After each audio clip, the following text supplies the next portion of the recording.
Welcome to today's Explainer. We're diving into India's incredibly rich geographic tapestry. We're going to break down exactly how this country's specific location on the globe completely shapes the lives, the schedules, and even the natural environments of over 1 billion people. We'll be building a clear understanding of everything from standard meridians all the way to ancient mountain passes. So let's get into it. Here is our quick itinerary for this session. We'll start by mapping the grid, then we'll solve a little time zone mystery, take a look at the massive scale of the subcontinent, and finally wrap things up with global connections. All right, Section 1, Mapping the Grid, looking at coordinates and distances. To truly understand this place, you have to appreciate the mainland's sheer vastness. I mean, the territory stretches all the way from Kashmir in the freezing north straight down to the tropical coastal tip of Kanyakumari in the south. And horizontally, it spans from Arunachal Pradesh in the far east, sweeping all the way across to Gujarat in the west. It's a truly massive footprint. Now, here's a really neat mathematical quirk. If you measure India purely by the numbers, it spans roughly 30 degrees in latitude and almost exactly 30 degrees in longitude, too. So on a flat mathematical grid, it forms this almost perfect balanced geometric square across the globe. But physical reality on the ground tells a slightly different story. When we actually measure the Earth, the top to bottom distance, that north to south extremity, stretches a massive 3,214 kilometers. But going horizontally, from east to west, it's noticeably shorter, clocking in at only 2,933 kilometers. Wait a second. Didn't we just establish that they both have that exact same 30-degree mathematical spread? So here is our first geographic puzzle for today. Why does a 30-degree span yield two totally different actual distances across the surface? How on earth can the north-south distance be that much longer? Well, the answer lies in the very shape of our planet. Because of the Earth's curvature, longitudinal lines, those are the ones running vertically from pole to pole, actually squeeze closer and closer together as you move towards the poles. Meanwhile, the latitudinal lines stay perfectly parallel, meaning the distance between them is exactly the same everywhere. It's a fantastic example of how a 2D map can totally trick our perception of a 3D globe.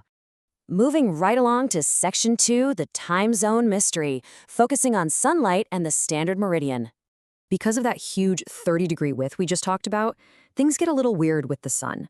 The sun actually rises in the northeastern states roughly 2 whole hours earlier than it does all the way over in the west. So how does a country this wide manage to keep everyone on the exact same schedule? Why do the watches in the Far East show the exact same time as watches in the West? The incredibly elegant fix for this is the Standard Meridian. It's a specific longitude passing exactly through 82 degrees and 30 minutes east. Instead of fragmenting into a bunch of confusing time zones like the United States does, India uses this one central line to synchronize the entire nation under Indian Standard Time. Now, there's actually a global agreement among countries to select these standard meridians in multiples of 7 degrees and 30 minutes.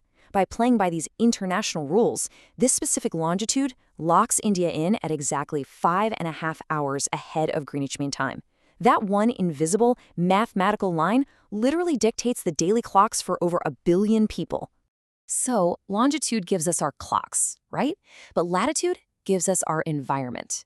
This specific grid placement means the southern part of the country lies firmly within the hot tropics, while the northern part sits up in the subtropical or warm temperate zone.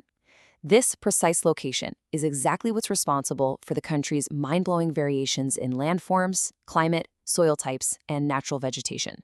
Which brings us to Section 3, the scale of the subcontinent, looking at it as a physically diverse geographic entity. When we talk about scale, we are talking about a colossal 3.28 million square kilometers of area. That makes India the 7th largest country in the entire world. It's a landmass so vast, it operates almost like its own distinct world. Yet, here's a stat that might actually surprise you. While it represents only 2.4% of the globe's total land surface area, the sheer density of physical diversity crammed within that space is just unmatched.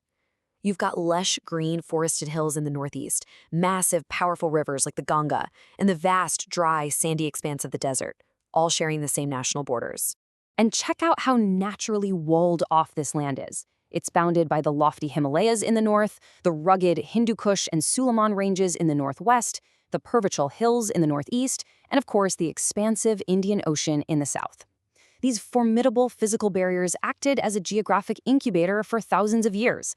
They were incredibly difficult to cross, and that isolation fostered a completely unique regional identity, making it a true subcontinent.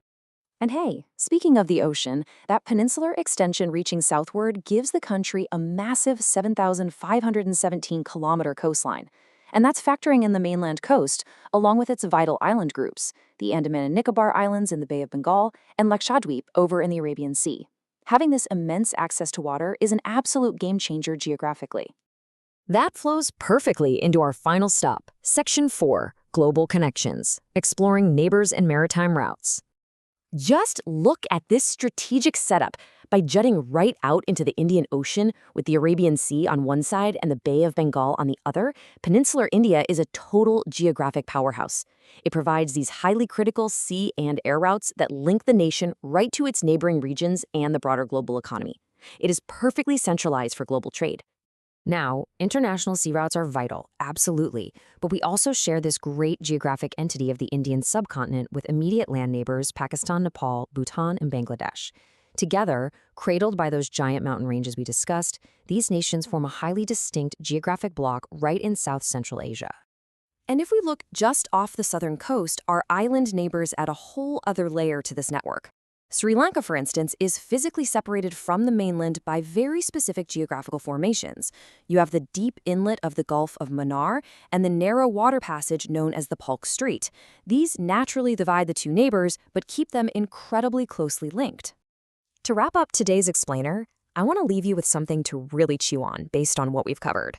Think about those massive mountain ranges and sweeping oceans. With modern air routes, high-speed internet, and advanced technology, do you think these ancient, formidable physical barriers are still actually a hindrance to interaction with neighboring countries?